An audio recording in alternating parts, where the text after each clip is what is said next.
We all set. Be careful for Susan's heel came with her right foot. Yeah,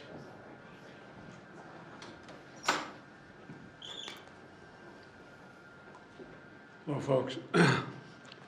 Good morning. To state the obvious, over the weekend, with devastating storms in the south. I spoke for a couple hours with leaders yesterday affected by this hurricane, and Governor Kemp of Georgia, Governor Cooper of North Carolina, county officials in the Big Bend region of Florida, and other leaders in South Carolina and Tennessee about the broad and devastating impacts of Hurricane Helene. It's not just a catastrophic storm, it's a historic, history-making storm. The entire Southeast and Appalachia. Damage from the hurricane stretches across at least 10 states. Winds over 120 miles an hour in some places. Storm surges up to 15 feet and record flooding. Communities are devastated.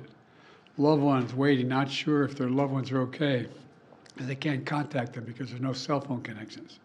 Many more folks displaced with no idea when they'll be able to be returned to their home, if ever, if there's a home to return to.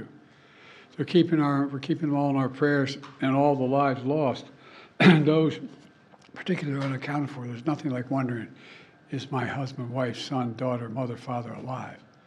And many more who remain without electricity, water, food, and communications. And whose homes and businesses have washed away in an instant. I want them to know we're not leaving until the job is done. I also want you to know I'm committed to traveling to the impacted areas as soon as possible, but I've been told that it would be disruptive if I did it right now. We will not do that at the risk of diverting or delaying any of the response assets needed to deal with this crisis.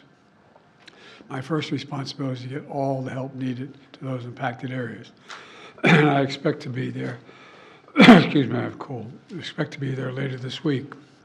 I and my team are in constant contact with the governors, mayors, and local leaders. The head of FEMA, Deanne Griswold, is on the ground now in North Carolina. She's going to stay in Asheville and Appalachia region for the foreseeable future. There's been reports of over 100 dead and consequence of this storm, and there are reports of up to 600 people unaccounted for because they can't be contacted.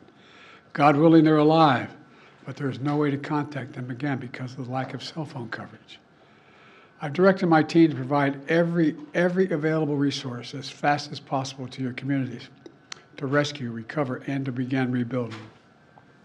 In addition to FEMA, it includes the Federal Communications Commission to help establish communications capability, the National Guard, the Army Corps of Engineers, and the Department of Defense are going to provide all the resources at its disposal to rescue and assist in clearing debris and delivering life-saving supplies. So far, that's over 3,600 personnel deployed. That number is growing by the day.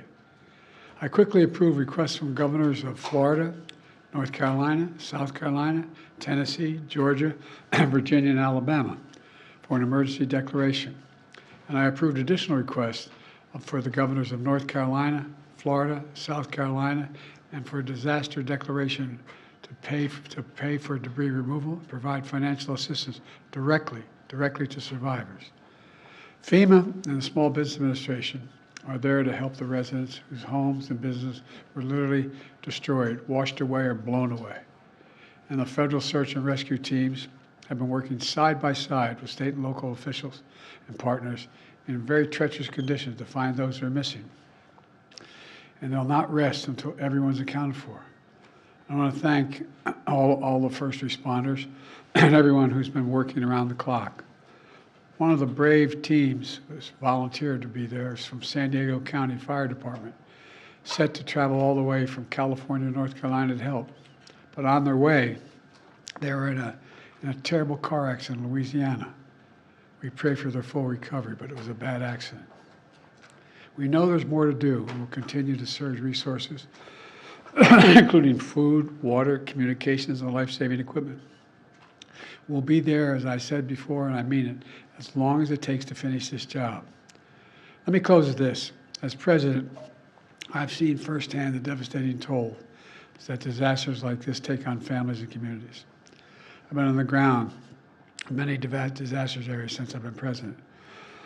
Excuse me, and I've heard dozens of stories from survivors about how it feels to be left with nothing, not even knowing where or when to get back on track.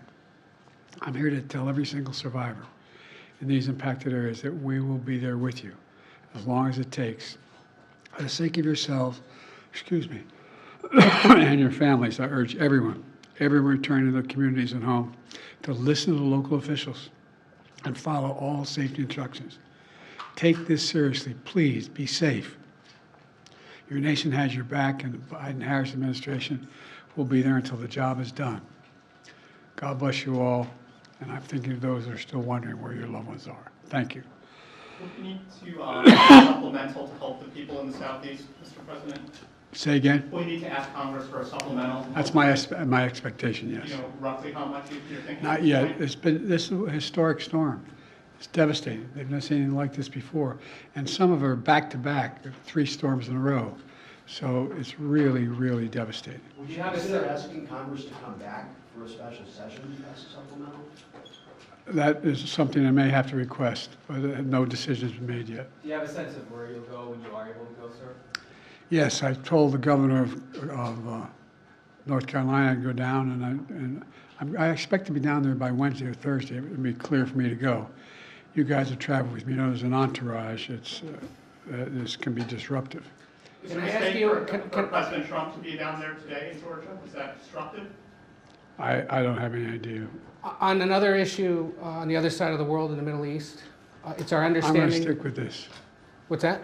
I'm going to stick with this subject, but go ahead. Well, just the fact that Israel may be now launching a limited operation into Lebanon. Are you aware of that? Are you comfortable with their plans? I'm more aware than you might know, and I'm comfortable with them stopping. We should have a ceasefire now. Thank Do you. you expect Iran to retaliate? On the hurricane, Mr. President, why weren't you and Vice President Harris here in Washington commanding this weekend? I was commanding. I was on the phone for at least 2 hours yesterday and the day before as well. I command. It's called a telephone. Is And it- all my security people. Is it not important for the country to see